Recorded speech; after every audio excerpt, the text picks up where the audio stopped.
You think you're stuck because life is holding you back. The real truth is quieter and far more ruthless. You're stuck because you're mistaking motion for meaning. Wake up, the busyness is not progress. If you don't change what you call work, you will one day wake to a life you only thought you wanted. There's a peculiar sadness in modern life. People who move a lot but go nowhere. They look busy because they have schedules, meetings, side projects, notifications, and the illusion of motion. The calendar is full. The to-do list grows. The phone is always on, and yet the core of their life is unchanged. They treat activity as a proxy for advancement and confuse noise for meaning. The result is an exhaustion so familiar they call it normal. But underneath that exhaustion lies a quieter truth. Busyness is an anesthetic for avoidance. Think of progress as a river. It runs in one direction because of depth and flow. Motion without depth, like stirring a shallow puddle, creates ripples and vanity, not current. You can spin your arms endlessly in a puddle and feel tired. You will not reach the ocean. The people who change build depth. They create habits that compound, remove friction for what matters, and allow their attention to follow a single, heavy current. The rest? They make ripples and confuse the ripples with movement toward destiny. Why do we mistake motion for meaning? The mind is brilliantly designed to protect itself. It prefers solving small, visible tasks to confronting large, frightening problems. A meeting with an inbox cleared gives immediate reward. The long, solitary work of discipline does not, so the mind invents activity that feels efficient. 100 small tasks become armor against the terror of choosing one hard thing. The levers of modern life, email, social media, endless options, are perfectly engineered to convert your attention into the appearance of productivity.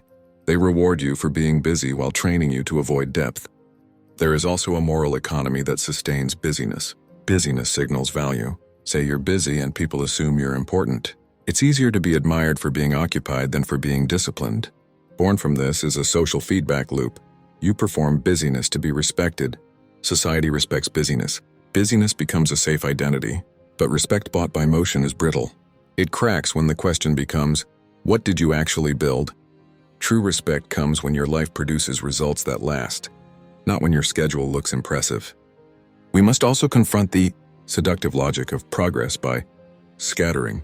You tell yourself, if I try enough things, some will stick. This is the hustle myth. It suggests that broad activity increases odds, but scattershot action rarely creates greatness. The brain cannot invest deep energy in more than a few domains at once. Depth is scarce and therefore sacred. Those who achieve deep progress do one of two things. They narrow relentlessly, or they stack sequentially, building skill in one domain before moving to the next. The scatterer becomes a generalist of excuses. The narrower becomes a specialist of outcomes. Addressing the illusion requires a brutal audit. Ask yourself, what projects are actually moving me forward versus which ones keep me occupied? Track not just hours spent, but measurable forward movement. For example, instead of logging worked 2 hours, log generated X outcomes gone, ideas refined, chapters finished, sales moved forward, muscles strengthened. Replace time metrics with impact metrics. Impact is the true currency of progress. Hours are merely a potential container for impact, and most containers are empty. A second practical move is to reduce the supply of low-value tasks. The fewer trivial decisions you must make, the more psychic energy remains for the high-leverage labor. Automate, delegate, delete. If you can batch the groceries, the administrative chores, the friction of life, do it. If a meeting can be an email, make it an email. The habit of clearing every small item from your plate gives you a temporary reward, but it costs you the valuable currency of attention. Attention is not renewable in the same day. It compounds over the weeks and months when invested in one coherent direction. Third, learn to respect boring consistency. The heroes of transformation aren't the dramatic marathoners of hype. They are the people who hide their work in repetition, writing 500 words a day, coding 1 hour a day, practicing scales for 20 minutes every morning. These acts, repeated, create the riverbed that allows a torrent to form. You must choose a small set of anchors and honor them with ritual. Ritual removes the daily debate. It moves action from should I to I do. That tiny shift prevents the calendar from filling up with busy work that only serves to flatter your ego. We must also reframe interruption as sabotage. Every interruption steals a fragment of the deep work you could have had. Your brain does not jump between tasks without cost. It pays a cognitive tax every time it switches. If you accept fragmentation as the default, you pay a steep interest rate in lost quality and lost momentum. Guard your attention fiercely. Block a contiguous stretch of time for the work that matters. Protect it like a sacred appointment with your future self. Finally, learn the language of the slow return. When you invest in depth, the payoff often doesn't come immediately. That is the paradox of progress. The deepest investments compound quietly and reveal themselves months or years later. Patience here is not passivity. Patience is patient, disciplined action with measured feedback loops. Keep a log of small wins. Celebrate micro wins that indicate momentum without mistaking them for the final outcome. Momentum becomes visible when tiny acts align over seasons. There is a moral correction here. To stop confusing motion with meaning is to accept responsibility for the shape of your life. Busy is easy and blame-friendly.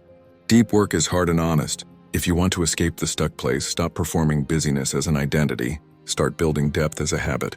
The river will form under your feet when you choose the same important thing again and again.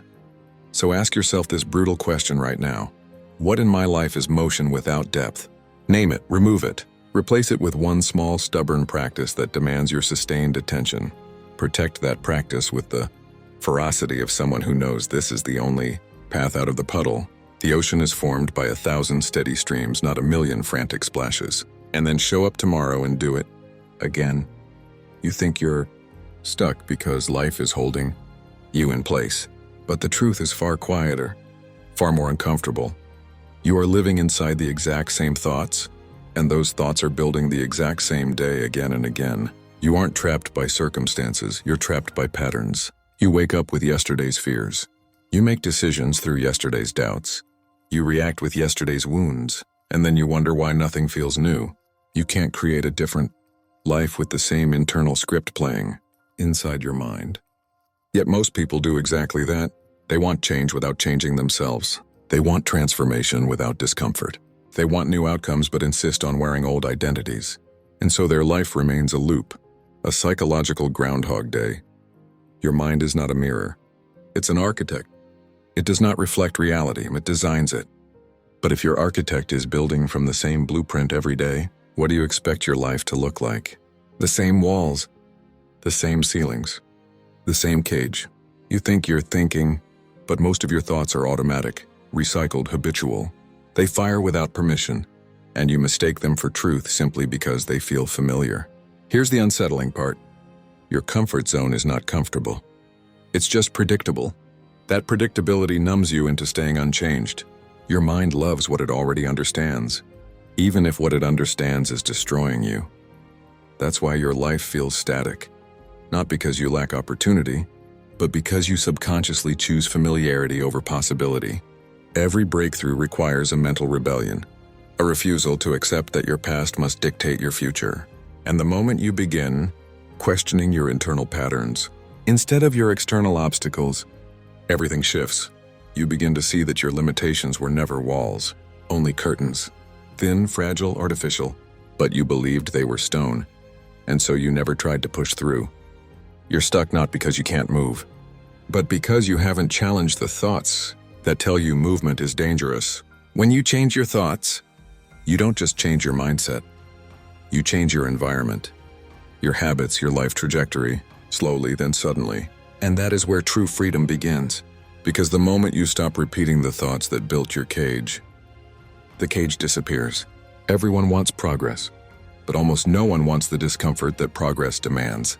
You're not stuck because life is unfair. You're stuck because you avoid the exact work that would set you free, the work that scares you, the work that challenges you, the work that demands discipline, the work that exposes your weaknesses. You run from it and then you complain that your life isn't changing.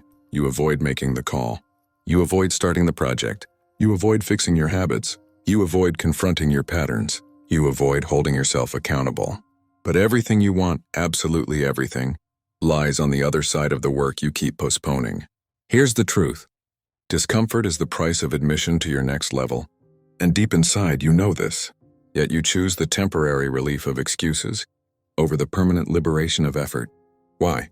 Because doing the hard work forces you to Face your own reflection, the part of you that isn't as disciplined, as committed, or as focused as you pretend to be. It forces you to confront the gap between who you are and who you claim you want to become. And that confrontation is painful, but avoiding it is fatal. Every time you run from the work, you shrink. You reinforce the belief that you're not capable. You strengthen the identity that keeps you stuck. You choose short-term comfort at the cost of long-term suffering, and your future self pays the bill. But the moment you stop avoiding the hard work, the moment you meet your resistance head-on, you discover something profound. You were not afraid of the work.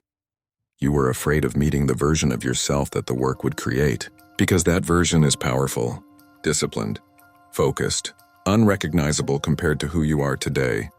And once you become that person, you can never go back. One of the biggest lies of modern self-help is that you need to feel ready before you act. You wait for inspiration. You wait for clarity. You wait for some emotional spark to push you into motion. But motivation doesn't create action. Action creates motivation. You're not moving because you're waiting to feel something magical. But what if there is nothing magical coming? What if the feeling you're waiting for only appears after you start? Most people cling to the illusion that the right mood will somehow drop from the sky and turn them into a productive, disciplined, unstoppable version of themselves. But that version doesn't appear at the start of the journey. It appears halfway through. Momentum is always louder than motivation. You're not stuck because you lack passion. You're stuck because you haven't taken enough steps to generate any internal momentum. The first step is always the smallest, always the ugliest, always the most awkward, always the most resisted. But it is also the most important, because the first step breaks the psychological freeze. It tells your brain, we are moving, we are capable, we are not waiting anymore. Movement rewires the mind. Stillness reinforces the cage. The moment you take repeated action, even tiny, unimpressive, imperfect action, the mind begins to shift. Your identity updates, your confidence emerges, your energy rises, your discipline strengthens, and suddenly you realize something. You didn't need motivation, you needed motion. Because motion builds clarity, motion builds confidence, motion builds purpose, motion builds transformation. And once momentum takes over, you become unstoppable. Stop waiting to feel ready. Ready is a result, not a requirement. Nothing keeps you stuck longer than an outdated identity. You're walking into tomorrow using the mind of someone who lived in yesterday. You're making decisions from a version of yourself that no longer represents your potential. You say things like, I'm just not that type of person. I've never been good at this. That's not who I am. I've always struggled with consistency. But who told you these things? And more importantly, why are you still obeying them? Your old identity is not truth. It is memory. It is habit. It is conditioning. It is survival. It is the echo of who you used to be, not who you must become. Staying stuck is easy when you let your past self make your present choices, because the past version of you is comfortable, predictable, and familiar. It doesn't want risk. It doesn't want growth. It wants repetition. But destiny is not formed by repetition. It is formed by reinvention. Transformation begins the moment you stop asking, who have I been? And start asking, who do I choose to be now? Your destiny is not written by your memories. It is written by your decisions. And every decision reshapes your identity, even if subtly. The moment your decisions begin aligning with your future rather than your past, you break the psychological chain holding you in place. You step into a new internal reality. You stop reenacting old stories and start authoring new ones. Identity is not fixed. Identity is sculpted. And the sculptor is you. Your past is not your destiny unless you keep living it. The hardest truth is this: you're not stuck because you can't move forward. You're stuck because you're still holding on to something behind you. A comfort, a habit, a relationship, a fear, a coping mechanism, a routine, a story. Something in your life is too small for the person you are becoming, but you keep clinging to it because letting go feels like death, and in a way it is. Letting go requires the death of a version of you that has controlled your life for too long. And that version does not want to die quietly. It resists.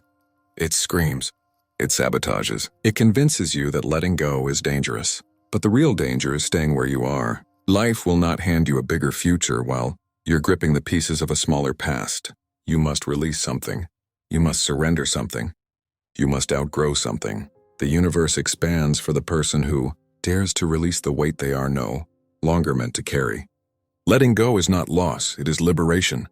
And the moment you finally release the thing that's been holding you in place, your life unlocks. Your mind unlocks. Your next chapter unlocks. You're not stuck. You're just holding on too tightly.